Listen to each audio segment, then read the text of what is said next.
ایسا ہی وائس کے معزز ناظرین، السلام علیکم ورحمۃ اللہ وبرکاتہ۔ پیارے ناظرین، کیسے ہیں آپ؟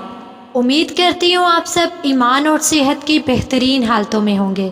اللہ پاک آپ کو ہمیشہ اچھے حالوں میں رکھے۔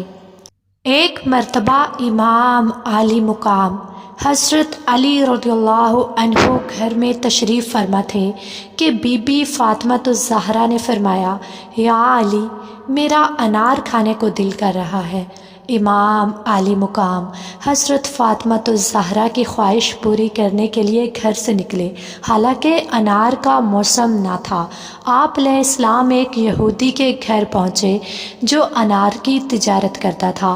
آپ علیہ السلام نے اس کا دروازہ کھٹکھٹایا۔ یہودی باہر آیا اور امام عالی مقام کو دیکھ کر آنے کی وجہ دریافت کی۔ آپ علیہ السلام نے فرمایا، مجھے ایک انار دے دو۔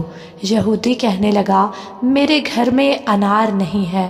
آپ علیہ السلام نے فرمایا، انار تو تمہارے گھر میں ہی ہے۔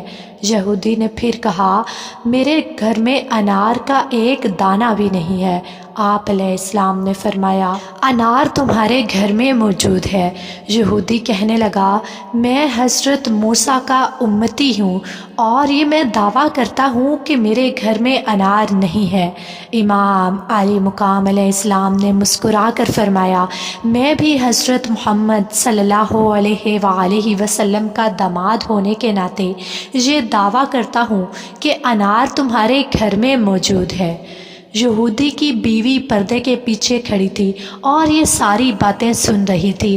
وہ کہنے لگی کہ میں تو کلمہ پڑھ چکی، اب تم بھی کلمہ پڑھ لو، کیونکہ انار تو ہمارے گھر میں موجود ہے۔ پھر اس عورت نے انار لا کے پیش کر دیا۔ یہودی حیران رہ گیا کہ گھر میرا اور انار کا علم علی کو ہے۔ اس طرح وہ دونوں میاں بیوی مسلمان ہو گئے۔ امام عالی مقام وہ انار لے کر واپس گھر کو پلٹے۔ راستے میں آپ آ رہے تھے کہ ایک اندھا فقیر بیٹھا تھا جو صدا لگا رہا تھا کہ کون اللہ کا بندہ اللہ کے لیے مجھے انار کھلائے گا۔ امام عالی مقام نے جب یہ صدا سنی تو انار اس بوڑھے فقیر کے حوالے کر دیا اور خود گھر واپس آ گئے۔ گھر آتے ہی آپ جائے نماز پر بیٹھ گئے اور اللہ سے فریاد کرنے لگے، اے اللہ، اب میں حضرت محمد صلی اللہ علیہ وآلہ وسلم کی پیاری بیٹی کو کیا منہ دکھاؤں گا؟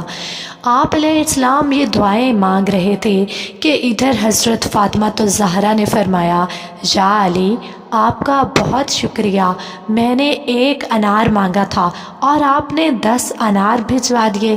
امام عالی مقام یہ سن کر مسکرائے اور فرمایا، فاطمہ، یہ انار میں نے نہیں بلکہ تمہارے رب نے بھیجا ہے، بے شک وہ ہر چیز پر قادر ہے۔